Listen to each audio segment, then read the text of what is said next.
Good morning. This is the KC and KW show. We are coming live to you from South Florida, right here on the beautiful shores of the St. Lucie River in Stuart, Florida.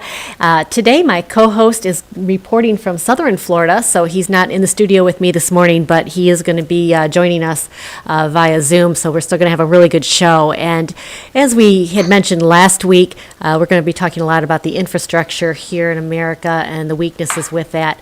We've been covering a lot of the border crisis that's going on, and this is just another part of the things that we need to really be concerned about here. I want to remind everybody we are live every Thursday at 10 a.m., and we're also on YouTube where you can join us. And I'm watching the Facebook live feed, so if you have any questions or comments, we'll certainly bring you into the show via Facebook live feed as well. So good morning, everybody. We have a good show on tap. So KW, how are you doing this morning? Good morning, KC. Morning. Doing wonderful. How are you? We are doing well, doing well. Missed having you here in the studio, but you never know where you're going to be. I think 2 weeks ago you were down on the border in Arizona, so here we go. I know. I tell you what. Absence makes the heart grow fonder, they say. So hopefully, I'll do a good job with you on the live feed today. That's great, KW. Absolutely. I had mentioned to the listeners we're going to be talking about the infrastructure, and that was something that you had brought up last week with a gentleman that you had interviewed on the border. I think he had about 10 miles of fencing on the border. That's right. Yeah, we were down, for everybody's benefit, we were down in Cochise County, Arizona with John Ladd. And John is a long-term family rancher in the Arizona region. And he has 16,000 acres of land that are contiguous to the U.S.-Mexico border, with 10 and a half miles of that land directly on the border. Incredible. Absolutely incredible. And speaking of farming, I think that's one of the areas we wanted to touch base on.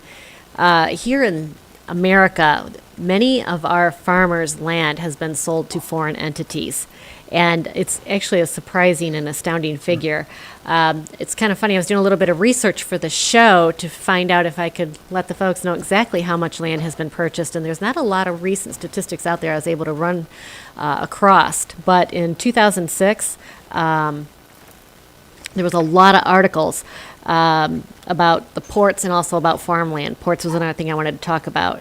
But with the farmland, in 2019, NPR did do a good series of the farmland that has been purchased. And, they're saying it's likely that American land, much of it, will end up in foreign hands, and that's the farmers' land, because there are no restrictions on ownership. The median age of our U.S. farmers are 55, and many face retirement, and their family members no longer want to carry on the torch. And they're saying the National Young Farmers Coalition anticipates that 2/3 of the nation's farmland will change hands in the next few decades. So they're looking at nearly 30 million acres of U.S. farmland is now held with foreign investors. One that's particularly large that really people should be concerned with is back in 2013, Smithfield Foods, the largest pork producer, was acquired by a Chinese firm. So they do own our Smithfield Foods. And with that came around 146,000 acres of prime farmland. So these are things we really need to be concerned about, right, KW? Yeah, absolutely, KC. And, it's been a quiet takeover, essentially, of our food processing and our agricultural industry. Not just by the Chinese, but essentially foreign interests. But obviously, China has the big checkbook, and they have multiple, hundreds, if not thousands, of offshore entities to acquire these assets with. What's most concerning, or what should be most concerning to Americans, is that where is the U.S. government? Well, we know they're not doing their job, but where are they when it comes to, essentially critical industries, critical assets, critical infrastructure, and that could be pharmaceuticals, food processing, energy assets, and technology, and protecting the United States from allowing this to happen. And so, you kind of have to go back to the question and answer of, are the Democrats and Republicans that are essentially in office today, I'm talking about the leadership cadre, not the junior members, are they essentially funded and bought and paid for by offshore interest to allow these things to continue to happen. For example, going back to Hillary Clinton and the Clinton administration as well, Uranium One, and selling our uranium and other assets to foreign interest. Yes, KW, and I can actually follow up with a couple things there. Number one, on the foreign-owned lands, you're right, it's not just China. Canada is a top owner of American farmlands at 6.87 million acres. The Netherlands follows at 4.87 million acres. Germany with 1.94 million acres. The United Kingdom at 1.7 million. Italy is 1.4 million, and France with 1.04. And then you brought up the pharmaceuticals. I think all of us were stunned when COVID hit and we found out we were so dependent on China for our pharmaceuticals. This is really something that, you asked the question, what are our legislators doing about this? Well, the reality is they're doing nothing. This has been part of the globalist expansion of, or globalism. But more importantly, it's been more to do with the offshoring of U.S. industries for the last 30 plus years.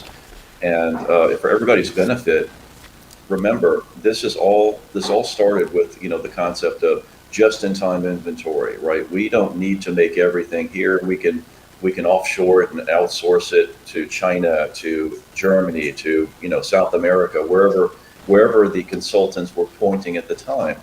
And on paper, it sounded great. But what was really happening was it was essentially the beginning of the destruction of U.S. manufacturing.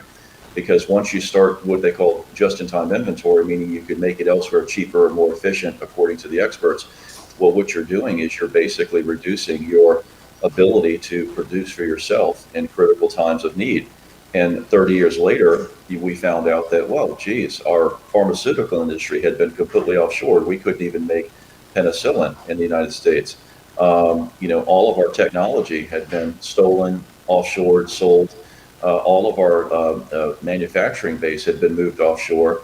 The really only thing we have left, and we'll talk about today, Casey, is our energy industry.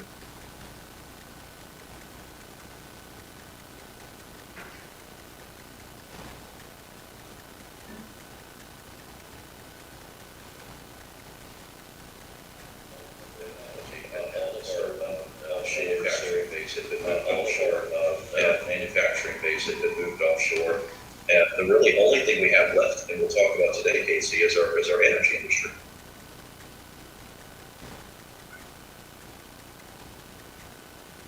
Casey. Hold on one sec.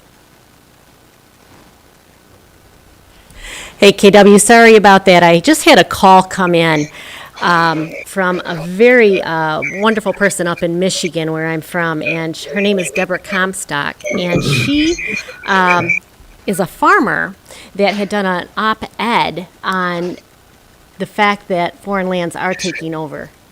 Or the foreign countries are taking over a lot of the American land and what it means. So she just has a couple minutes here and just offered to weigh in her opinion of what that means here. And I just thought it'd be good to actually hear from one of the farmers from Boots on the Ground. So, Deborah, how are you doing? I'm doing just great. It's a beautiful day in Michigan. I miss Michigan somewhat, especially in August and July when it's beautiful summer. I'm down in South Florida now and love the weather here. I appreciate you calling in. And folks, this is a spur of the moment call. We have not been able to talk ahead of time. So, Deborah, I appreciate you just making the effort here to join the show. So tell us a little bit. I had mentioned your op-ed and the dramatic increase of foreign-owned lands. And if you can just tell us a little bit about what that means to the farming community and why Americans should be concerned about this. Well, there's a lot of pressure on farmers and agricultural land right now from a number of different aspects. Some of my subsequent articles have been on solar and wind farm products, which have become farm products for farmers. They are very much in favor of it, but a lot of people are not in favor of those products being farm products. We got to take a step back here and think about the farmer. There is no other business that is at the mercy of so much that they don't control. That is the weather, whether we get rain or not. The price of their product is totally unpredictable, and at market jurisdiction. I mean, you don't know at the end of the season whether soybeans are going to be at a good price or a bad price, or corn or whatever. So it's the highest risk business anybody could ever undertake, and I don't think we appreciate that about the farmer. So when we have issues like drought and we have flooding, the farmer is really in a bad place. And after so much of that, and when we have climate change, farmers tend to want to just sell their land. It's very difficult for them to maintain, and especially when people have such issues about giving up agricultural land. But they do it. In the article I wrote, nearly 30 million acres of U.S. farmland is now owned by foreign countries. It's an incredible amount of land, and it continues on as well. I had mentioned that a lot of farmers are retiring, and their heirs are selling the property. It's not a business they want to go into. Please go to our You also mentioned wind farms, and I had seen, I think it was in your article, Netherlands purchased 64,000 acres, and the reason, it wasn't your article, it's a different one, but the reason is cold hard cash. Dutch nationalized pension is 130%. The size of nation's gross domestic product, and so the profits from the farmlands goes to support the pensions in the country. So we're seeing a lot of our land exchange hands, and we no longer own it. Well, that's right, and that's exactly right. I mean, think about that. That the Dutch purchased the land to subsidize their own wealth in their own countries, and that's totally at our expense. I mean, I could cite some of the numbers of acres owned by the foreign countries in the article. For example, the Midwest Center for Investigative Reporting tool indicates that Canada is the top owner of American farmlands at 6.87 million acres. The Netherlands following at 4.87 acres, Germany with 1.94, United Kingdom at 1.7, Italy at 1.4, and France with a 1.04 million acres. I mean, that's a lot of farmland going to foreign countries that actually we could turn into wind and solar farms, keep our farmlands, and of course you know, Casey, that if we turn those into wind and solar farms, we keep the agricultural land, and we can keep those as farm properties as well. For example, on a solar farm, you can raise sheep. And I think the big point here too, Deborah, is once this land is gone, it's gone, folks. This is our American soil that we have sold to foreign entities. And, you know, there's almost 15 million acres, maybe a little bit more that you just mentioned, almost 20 million acres that we know has already went into foreign hands. Yeah. It's very sad. So Deborah, I so much appreciate you calling into the show here, and I know I put you on the spot because we didn't have time to talk ahead of time, but folks, this is very real, and Deborah's in Adrian, Michigan, I believe, and it's something that we all should be alarmed at, and it's kind of sad to see that our farmlands and farming is going by the wayside, and those lands, like I said, once they're gone, and it's a huge infrastructure issue, and I know KW you're going to be touching on and have already other infrastructure issues, but you know, Deborah, do you see that the legislature, the government has done anything to curtail some of this purchasing of the land? Well, I am a little bit discouraged. We have a guy named Vilsack that came back into our Department of Ag under Biden, and while I support President Biden every step of the way, I think we need to rethink our entire ag system. We've got subsidies coming into these farmers.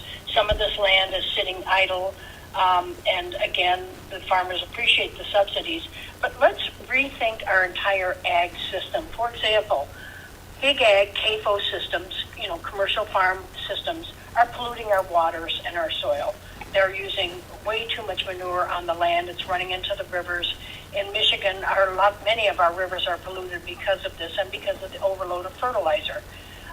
If we think about changing up a farm product, let's say solar or wind, we don't have the fertilizer running into the rivers. It's still farmland. We can raise sheep on those lands or goats or whatever, and actually even some vegetable crops on those lands, and keep the farm land in our ownership. In addition, when you let that farmland rest under a solar situation specifically, that farmland is only enriching. Remember the Dust Bowl, when we used the soil up. we had no more topsoil because we overused it, planting too many crops. Under a solar system, that soil will rest for many years and still be our land and be in great shape for agricultural reproduction after that. Same with wind. If you put up a wind turbine, that's not taking any more than probably an acre of land, and the rest of that remains agricultural and supports that farmer to be able to maintain his farm and his ownership. Deborah, you're absolutely right. Thank you so much. We appreciate your input here this morning. KW, do you have any questions for Deborah while she's still on the line? No, I think Deborah's did a great job. I mean, the reality is, there is no, for lack of a better term, oversight here on the acquisition and control of our critical infrastructure assets. I mean, it's just the way it is, and it goes across all of our industries, and we can talk more about that. So, Yes. agriculture is one of many. Yes, absolutely. Deborah, thank you so very much. I appreciate your input here this morning. Thank you for having me. I appreciate it so much, Kate. You got it. You take care. All right, thank you. Thank you. Bye now. KW, you have a question here on Facebook. It came in earlier. Tom Michaud, could the Supreme Court of the United States remove the president and vice president if they don't obey the Constitution? Little off topic what we're talking about, but a very good question. Well, I mean, there's two answers. One is what most Americans are asking today: where is the Supreme Court? Because they are missing in action on all fronts. They have refused to take up any constitutional cases whatsoever. So one could argue that SCOTUS, the Supreme Court, is a non-factor in our American rulemaking policies today.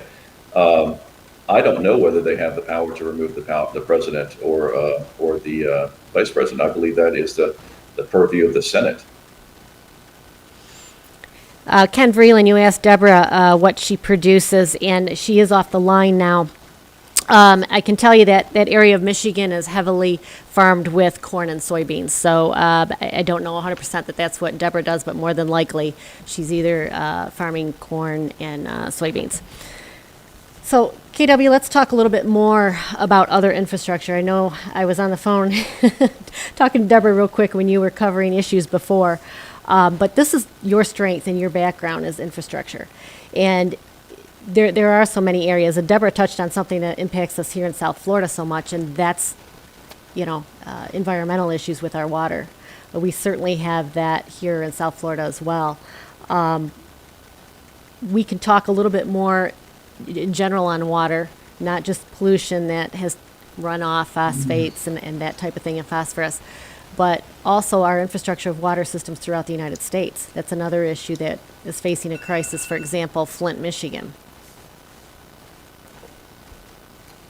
Well, I mean, the reality is, the water supplies around the U.S. have been compromised in many industrial areas since the 50s, when there was really no regulation, there was no oversight. Many of the U.S. name brand corporations like General Electric, General Dynamics, and others, that they just polluted and dumped, and that's all been cleaned up over the years. And in the 1980s, we saw the Superfund sites and everything else happen. What we're facing today in the U.S., Casey, is, I think, a fundamental just mispricing of the value of water. Okay, when it comes to, for example, if you go out in the western United States, water rights have to be purchased and acquired in their own. Whereas in Florida, they don't have water rights. Now, I believe, for example, in South Florida, for example, our backyard, we are going to move to what we call a water rights model, because it's the water value is mispriced. Okay, we've got so much growth that there's going to have to be an increase in the price of water commodity. Now, with that comes, of course, if water becomes more commoditized, then there's going to be more emphasis put on keeping it clean, because clearly therein lies your balancing act. And I think that's the problem in the East Coast of the U.S. People don't realize that water is a valuable commodity and it should be priced accordingly. But pollution. We're still dealing with major Superfund sites and industrial cleanup sites across the country. Look at what's happening just recently over near Tampa. Okay, the old phosphate mine that basically now the ponds are leaking, and they're leaking into or they're going to be drained into Tampa Bay to prevent the dikes from essentially failing. Right. These are legacy assets from, industrial days. Very much. Michael Burns, we talk a little bit more back about on the farming issue. In Texas, our windmills froze during our bad winter storm. It will not stand up against very cold weather lamps, right?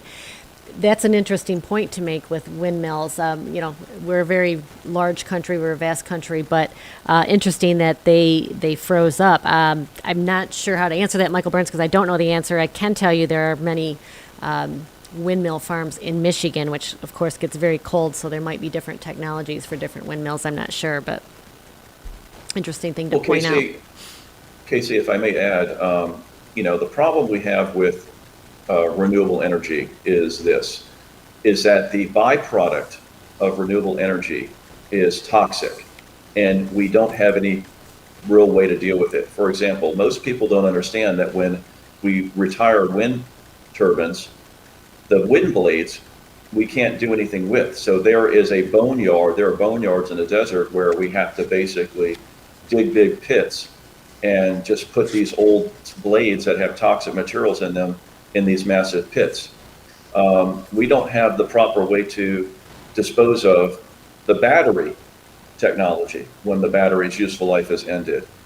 We don't have proper ways to dispose of the solar panels when the useful life has ended. And then when you look at the energy and the thermal energy component that goes into constructing these renewable assets, wind, solar, and battery, it is far greater and far more pollutive than just burning natural gas, for example. So the renewable energy industry, while it's sexy on paper, is very dirty behind the scenes. And this is something you really know a lot about, KW. Again, that's one of your strengths in your background, and you travel and advise worldwide on infrastructure projects. So, that comes to fruition, or it brings up to the conversation. It's not just renewable energy, but what is the solution? I'm thinking that Biden, the coal mines was a huge contention for the Democrats, allowing our coal miners to use those resources.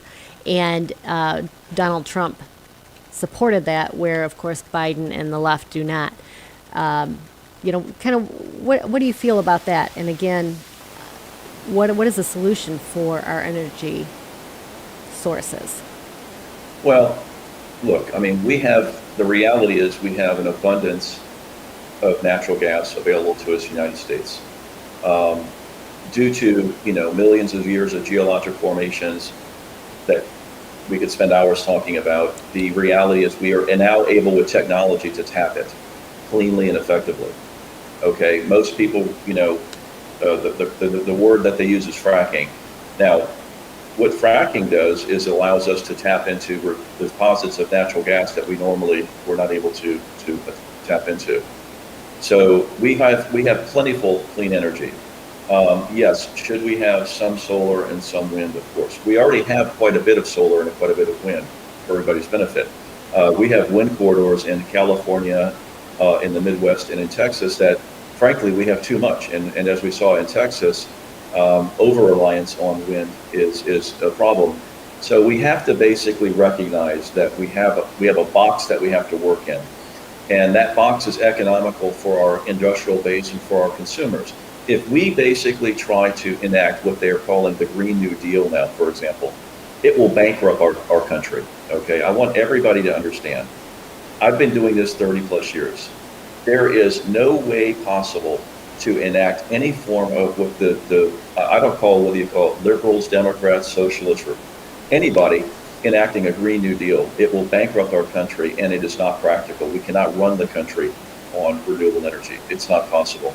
And number two, the cost to do that would put a tax on the consumer via your utility bill, because everybody has to pay for this. Nothing's free. All of this new Green New Deal is going to be billed to the consumer via your general electric bill that you get every month, because they'll pass it through to the utilities. And it will basically destroy the average American household's ability to pay their bills. If you're paying $500 a month for electricity today, in a hot summer month, you're going to pay $1,000 when they're done with you. And so the question is, that's going to be, maybe a half or a third of your house note for some people. So you touched on something. I'm going to go back a little bit, and that's fracking. That's a very controversial process. And KW, I'd love to talk to you a little bit and hear your opinion, the implications of fracking. I've heard about the downfalls of fracking. You hear people that have fire coming out of their faucets, and the cattle are becoming sick. Is fracking that dangerous, or what is your opinion on that? I'd just like to hear from somebody that's been, that has some knowledge Yeah. on fracking.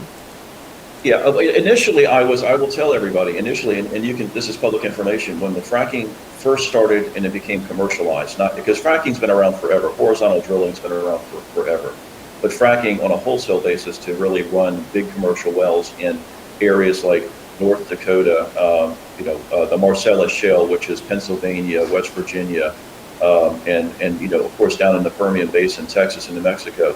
When we started to wholesale frack, which was basically requiring us to essentially inject, the water solutions into the wells to open up the wells to allow the gas to flow, I was initially cautious because I wanted to understand what the chemical composite of that was and whether we were going to have any repercussions. But as we went through the process, we determined that the solutions, the chemicals that go into the well heads, that go well down into the geologic formations, well beneath the drinking water, are not harming us at all, and that's the reality. Now, can there be repercussions in some pockets? Because remember, you're dealing with geologic formations where, there can be leaks and fissures in the land. We have sinkholes, for example. You wonder, well, those are so occasionally you'll have something, but on average, fracking is very safe, very reliable, and it's a very common to re-inject water and re-inject wastewater into the earth. Okay, it's a very common thing that's been done. It's being done today all over the country, and has nothing to do with fracking. So ASR wells, for example, here in South Florida, we can store water, we can inject water, we can re-inject it into the geologic formation. So I think fracking is a very positive thing for this country because it's allowed us to essentially get off of the dependence on the Middle East and Russia and Venezuela and also North African oil when at a time, and natural gas, because we were importing natural gas through LNG. It allowed us to do that and reestablish our industrial base at a cost that was beneficial, because our big problem in the US, Casey, is cost to produce. Our labor pool is so expensive here. So if we have cheap energy input, that basically offsets our high labor cost in a manufacturing process. Now, what the liberals and the leftists and the socialists want to do is they want to push us back offshore. So how do you do that? You start to damage and shut down your energy infrastructure by canceling pipelines, canceling leases. And that's the problem we're facing today. Yes, the pipeline, it's a huge issue right now, and I think I read that some of the states are considering suing the Biden administration for shutting that pipeline down. When you talk about that too, KW, our reliance on foreign entities for our energy, for our food, as we talk about farmlands, that is something that we all should be very concerned about as well, right? Absolutely, I want to speak to, we're in South Florida today, so let's talk about South Florida just as a case in point. But we could talk about the Midwest, we could talk about California. The reality is, we're blessed in Florida, with a lot of things. And the number one thing we need to protect in South Florida is our agricultural industry, because that's what feeds the United States in the winter. Most people don't realize we grow the winter vegetables here for the United States, KC. And so we have an agricultural area in Florida that is absolutely critical, not only to our own food source, but the country. And also we export. And, we've got to protect that from the special interests, the bad actors, and, the politicians who have been captured by these offshore and special interest groups. And if we don't recognize that today, right now, after coming off the back of COVID, when will we ever recognize it? So we can have clean water, and we can have agriculture, and we can have ranching. We don't have to sell it out to third world countries and we don't have to basically make golf courses and shopping malls out of it and then have to import our food from third world countries. We have to protect what's ours, and the only two things we have left are energy and food production. That's it. We've basically given everything else away.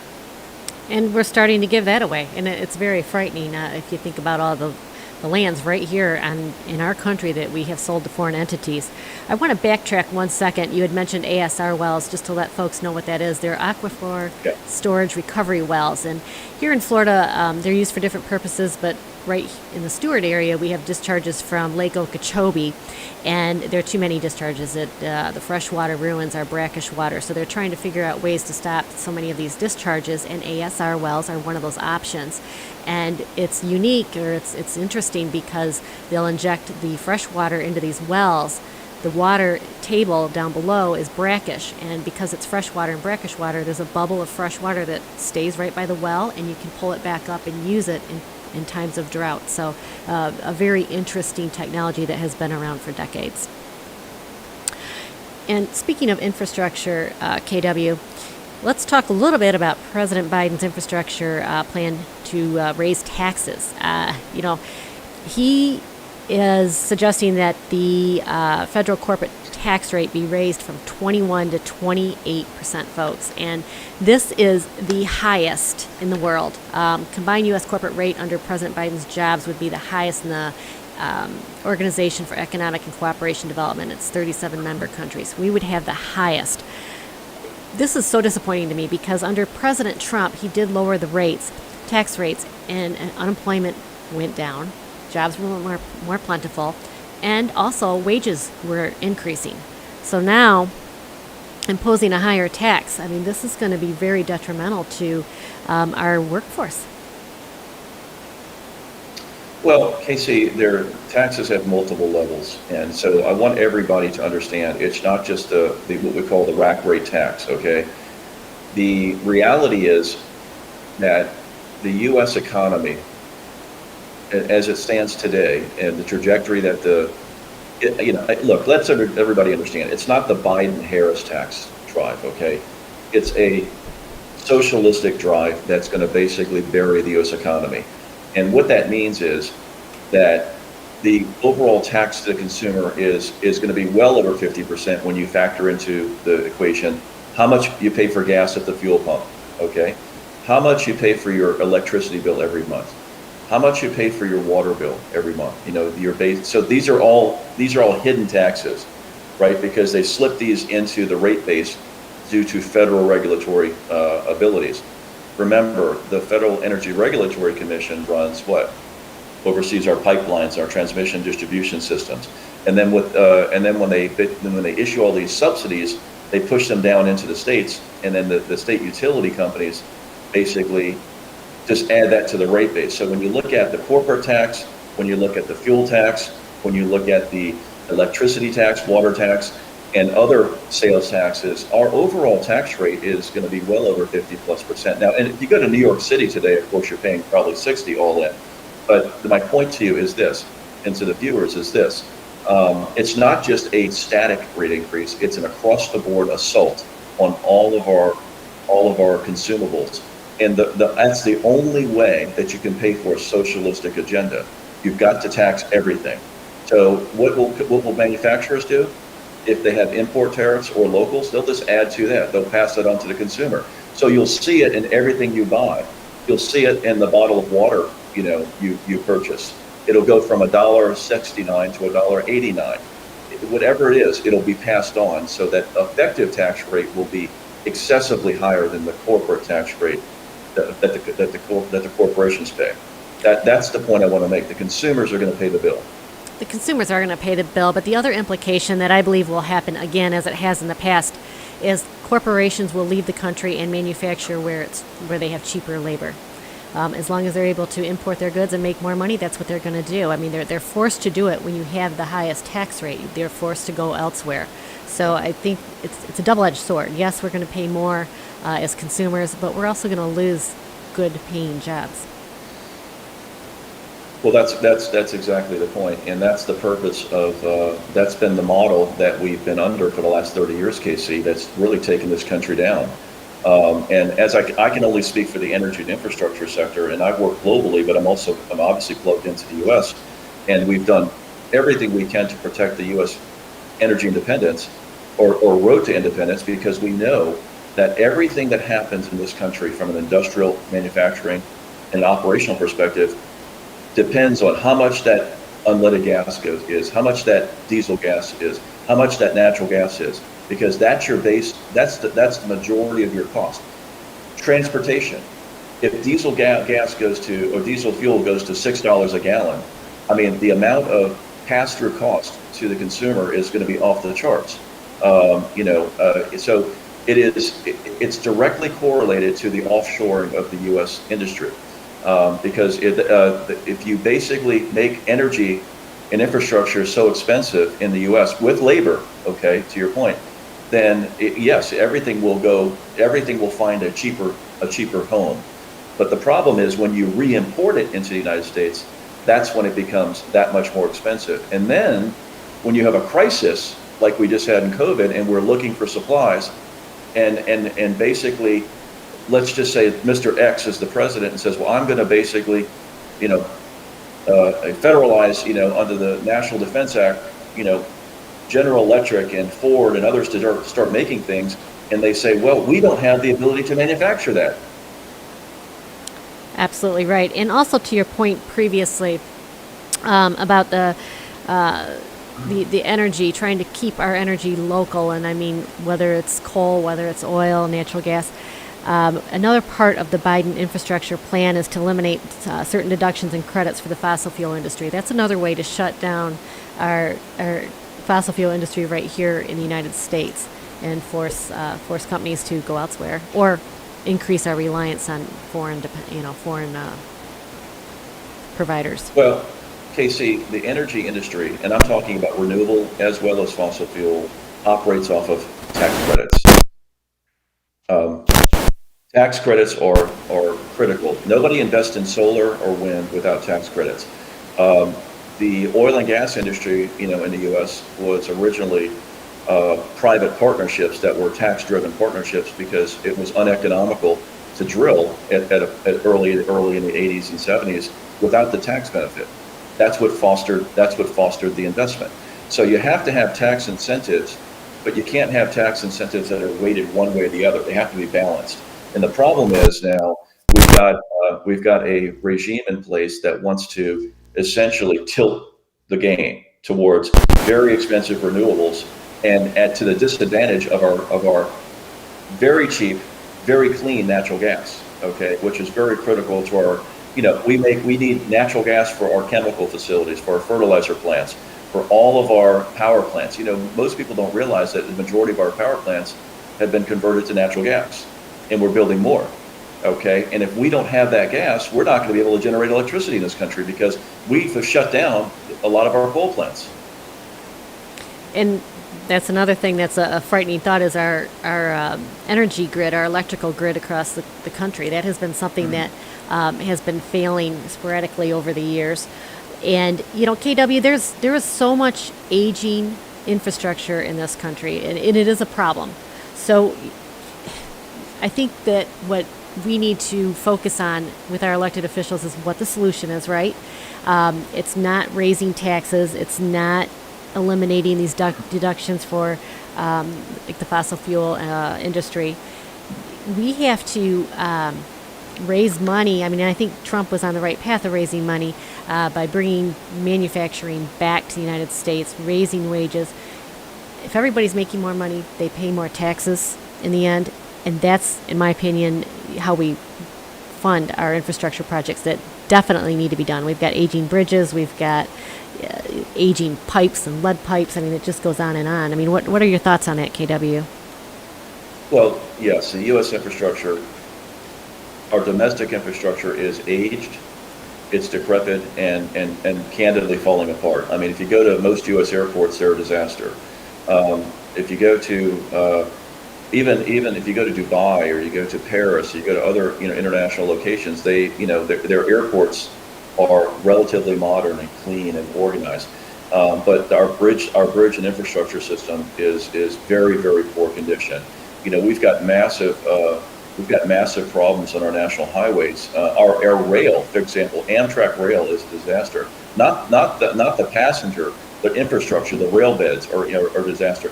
We can't run high-speed trains in the United States because our rail infrastructure is so bad. Whereas in Europe, they have the high-speed trains. In Asia, they have the high-speed trains. People ask, well, why can't we have passenger trains that are reliable and safe in the United States? I'm talking about across the country. And the reality is that the track beds are not safe because they're old, they were laid improperly, and so the problem is big, and I agree with you. But you go back to the same old question: who's going to pay for it? And if you basically say we're going to have a massive public works project, which is a boondoggle in business terms, because there will be a lot of fraud in that, then you have to basically have the industrial output to support it, the gross domestic product, and translated to your terms, you have to have the employment base to support it. And if you're outsourcing your industry, and then you're saying you're going to spend all of this money for social welfare and social works projects, I go back to the same old scenario: who's going to pay for it? And it comes back to a consumer tax, okay? And yeah, there's a corporate tax, but at the end of the day, the corporations always minimize their taxes. It's always down to the consumers. It's always on what you pay for your fuel, what you pay for your food, what you pay for your lumber. I just got a comment here. Plywood at Home Depot went from $39 last year to $99 now. Oh my goodness. $39 to $99 for a sheet of plywood. That's horrific. I had no idea it has went that high. And at the same time, we have a housing boom as well. I mean, it's incredible. I mean, that translates into more expensive homes, right? More expensive materials to build them. Well, and I can tell you, that is, and then you ask yourself, where is that material coming from? And you start looking at where did the shingles get made? Where did the lumber come from? Right? Where's the tile coming from? And you start uncovering that, and you start to see that that's not coming from the U.S. It's imported. Well, in Florida, not that long ago, had a huge issue with Chinese drywall, right? Right. Well, that was an issue on the east coast of Florida, on the U.S. I mean, many cities along the coast, because they could import it into the ports, and it was a disaster, and it all had to be ripped out. But Huge Casey, health issue. why don't we? We've got a clip here, a couple of clips from the Arizona trip. I thought we wanted to play if we could. Oh, that'd be great. Just to show how much at risk our infrastructure is, and how open we are to essentially not only incompetence in the government and in our tax base, but look, I mean, let's face the fact: if people can come in and attack our infrastructure and disrupt it, we are even at further risk. Great. Iggy, if you can cue that up. Okay, we're on an uncompleted portion of the wall. You got the wall up, but you can see the infrastructure is not completed here. We're probably about 20 miles south, not even 20 miles, probably about 10 miles south of Nago, the border control station, and you can see essentially these are light poles that are uncompleted. There's equipment all over the place, and again, we're on the Arizona-Mexico border here. KW Miller, America First. We're just really just amazed by the two things. One is the scale. The wall that is completed is very formidable, but as you can see, there's a lot of monitoring and surveillance and lighting that's not completed, and therein lies the problem with the Biden-Harris administration regarding open border policy. If you don't manage the completion of this wall and all of the surveillance and counterintelligence that goes with it, all of the work that's been done, and the money that's been paid by American taxpayers goes to naught. Now what you can see here is, just as we come in, it's a construction zone. It's an unfinished construction zone. And this is considered waste by the Biden-Harris administration. This is all paid for, and you can see that it's just stopped. Construction has stopped here along the Arizona-Mexico border, south of Naco. And the contractors, let's get a shot here if we can. The contractors are just laid up, the equipment sitting, and nothing's happening, right? We've got essentially half completed lighting systems. We've got half completed pads. and other support equipment that the taxpayers have contracted for, that contractors have mobilized for, and fundamentally is sitting, not being utilized. And that's really a criminal event when it comes to the, what we're trying to do, which is basically lock these borders down. And that's really a sad state of affairs when it comes to open borders, when it comes to, criminal elements, drug cartels, terrorist-linked nations, and the human trafficking across the U.S. But really, this is where it happens. We're right down here in Arizona, Mexico, and you can see the challenges we're facing.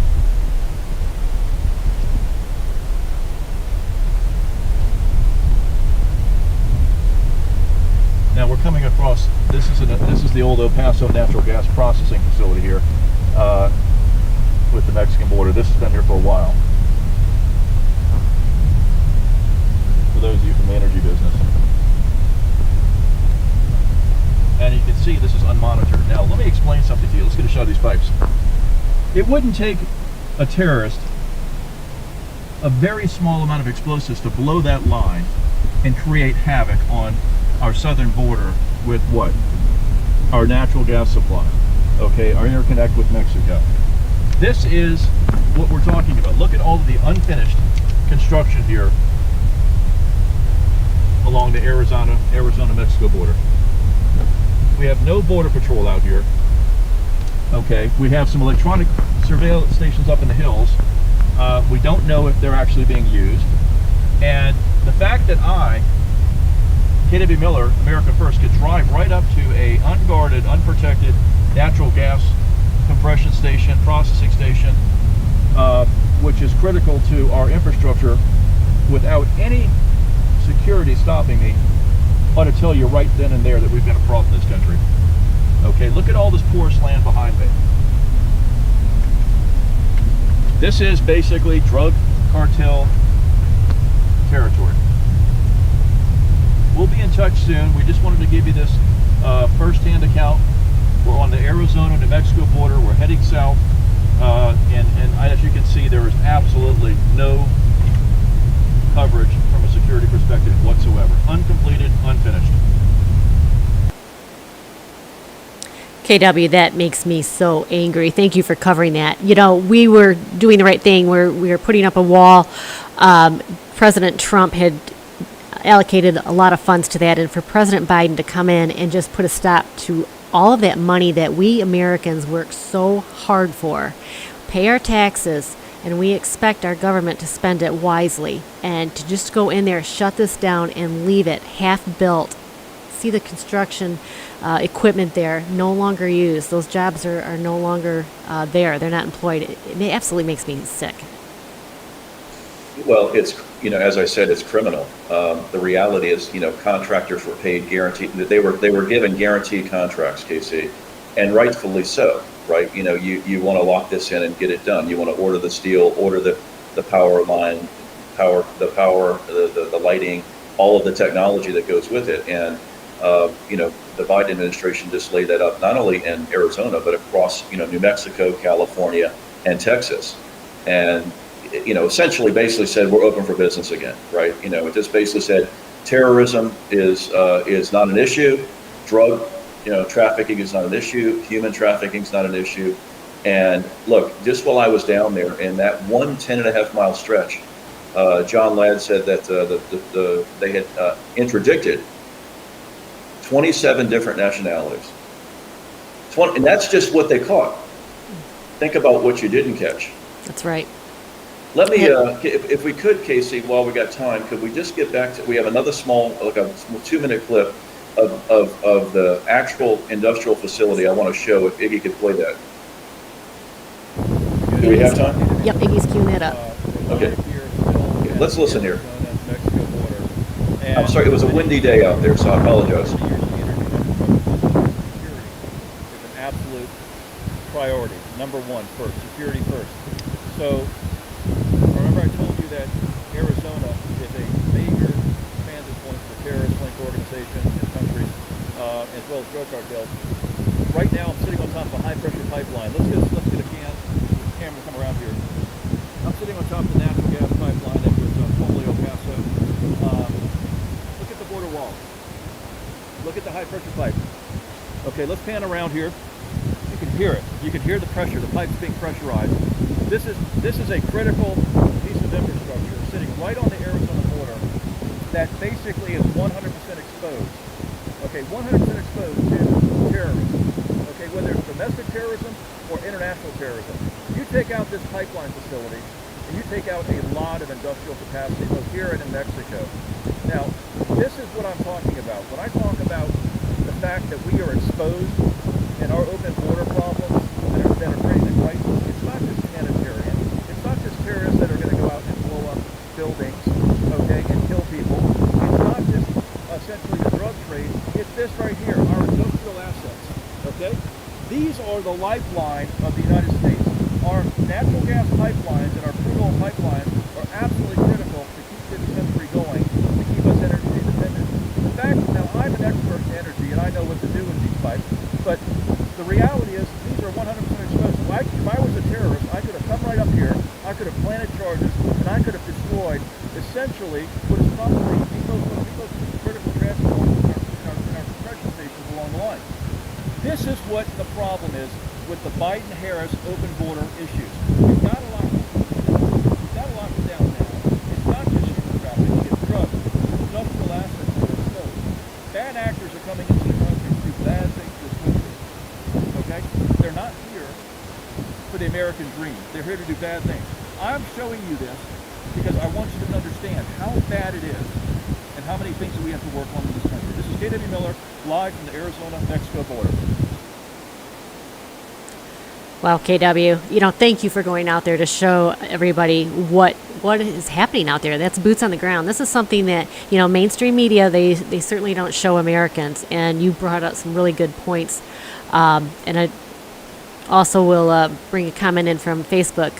Lana DeSimon, CBP should be near areas without the wall. I know they're short on officers, but instead of being where there's a wall, they should be covering our assets. And that's exactly right. That's what you're saying. These things are left unattended.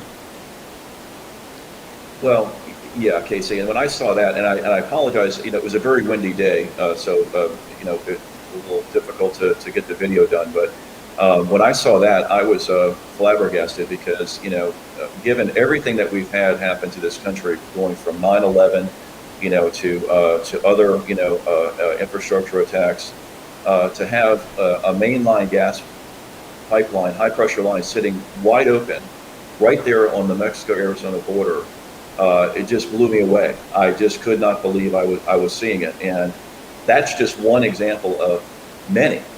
And that ought to scare the heck out of all Americans. It scares me as an infrastructure man because this shows, and let me tie it together.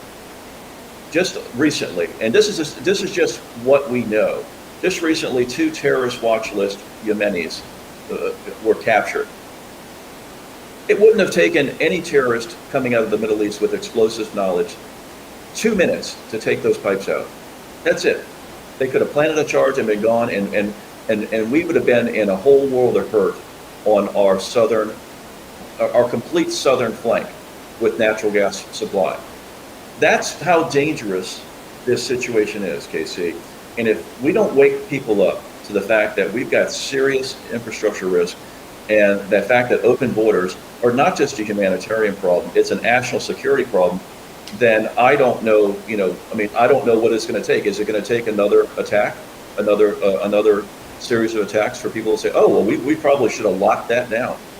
Well, I'm certainly very keenly concerned and aware of that as well, KW. It's something we have to worry about. I mean, we've covered a lot of different areas today. We've talked about our farmlands that are being sold to foreign entities. We're talking about the open border and unattended critical infrastructure that can be used against terrorists. And you think here, even in South Florida, I've mentioned it before, we have a Grupo Mexico owns the freight train that goes from Miami to Jacksonville, formerly Florida East Coast Railway, and they're wanting to transport LNG, very explosive material, and this is through heavy populations of 6 million people. So these are things that terrorists definitely can use. They can use our own infrastructure just as they used our own airplanes to harm us. And this is something we need to really worry about. And I know everybody's worried about the pipeline, but for LNG, for example, isn't it better to transport it underground in a pipeline than to have it go through the center of our cities and neighborhoods where, frankly, somebody has access to those trains very easily, let's say, if they want to promote or create an explosive or a bomb, just as they can right there on the border, the infrastructure that you were showing. Yeah, no, look, the reality is what the Biden-Harris liberal socialist agenda is doing, it's making us less safe, Casey. It's making us less safe from terrorism. It's making us less safe from the transportation of highly volatile compounds, not just natural gas, but chemicals and others. These, we only transport. The rule of thumb is we only transport by rail the most critical volatile components because we don't even want to put them on the roads, right? And those are on specialized pressurized tank vessels. We don't want LNG in rail cars. It makes no sense. We build LNG terminals on the coast and then we put the gas into a pipeline. That's how it's done. So what the Biden-Harris administration, agenda is doing, it's forcing volatile chemicals and volatile components to be put on the road and on the rail across the country, which is only going to lead to disaster. Every time you turn on the TV and you see a rail car derailment, with all these chemical cars or these liquid of cars, it's 50 or 100 of them laying on the side and they blow up a neighborhood and 20 people get killed and then the whole neighborhood has to be decontaminated. That's because we put those components on rail and they should have been in a pipeline. Verna Jones, thank you for tuning in. The pipes in Fort Lauderdale have been bursting. They are so old, but more and more development is approved. All of Florida needs repair.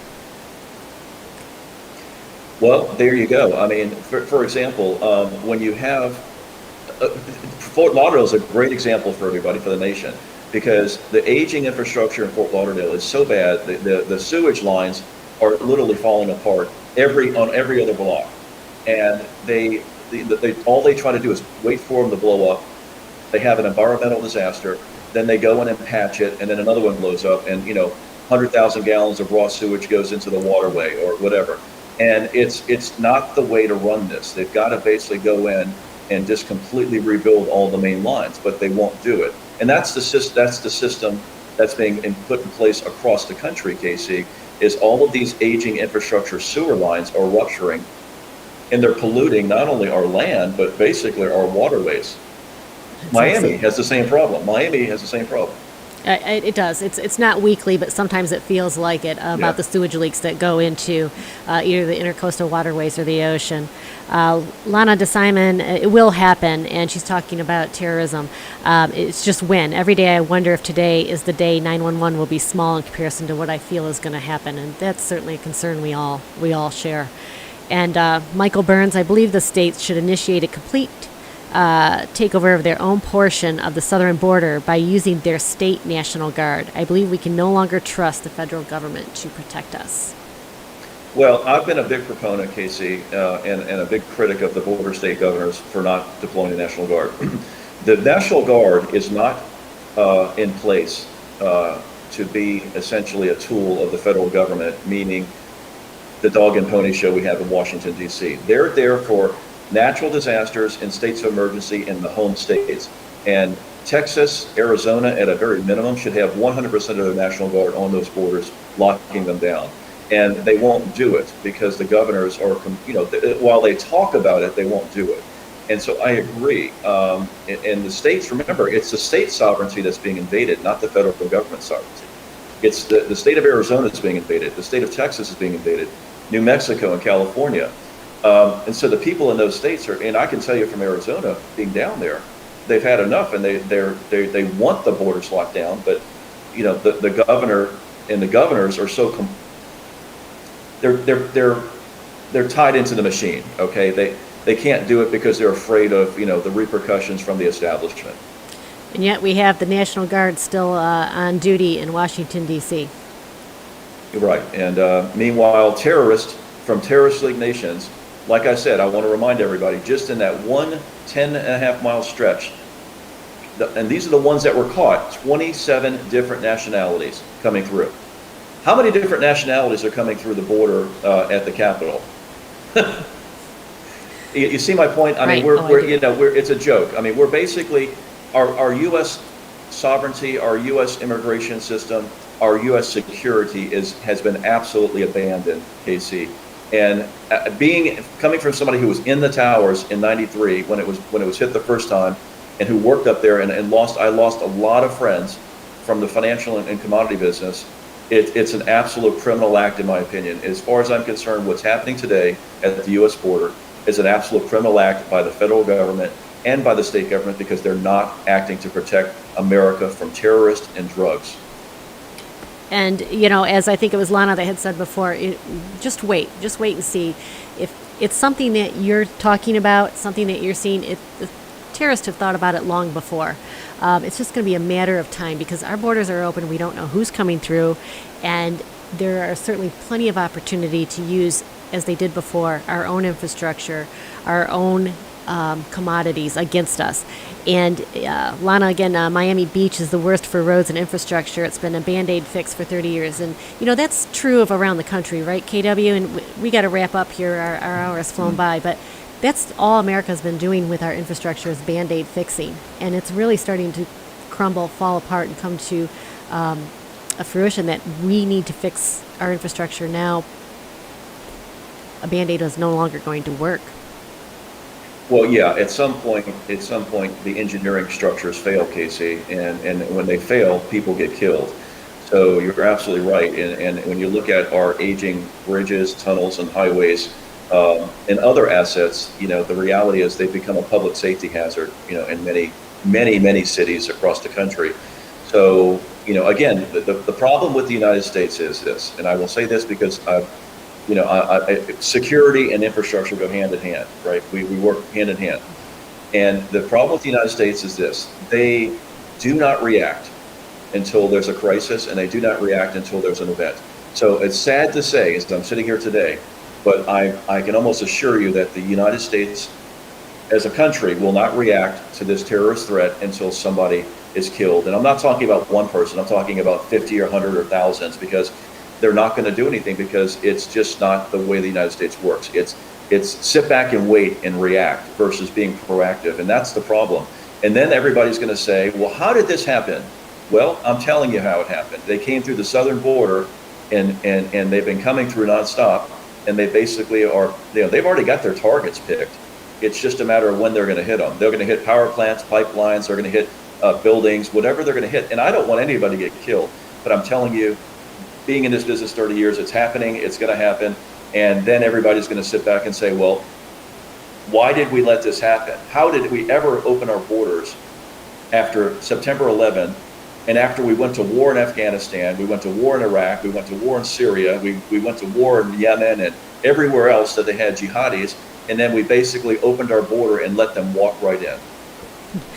Lana, again, there's only 21 countries in Central and South America total. If 27 different nationalities are coming in, clearly they're coming from somewhere else. And that's, as you said, KW, just who's been caught. That's right, yeah. So, and we do know that I think there was Syrian and Iranian that folks have been caught coming over the border that have been caught. So that obviously there's others. Certainly a huge issue, KW. I so much appreciate you going out there and sharing with us what you saw, giving us your opinion. You have the background and expertise in infrastructure, so what you bring to the table here has been very informative, and it's also alarming, very alarming. So Casey and KW, we're coming here from South Florida, but KW travels around, and he was out in Arizona a couple weeks, and that's where we had the border footage that you have seen. And but KW and I are on every Thursday, 10 a.m., and we're just talking about America First. KW is out there fighting the fight, and has another Facebook group that you have that is America First, right?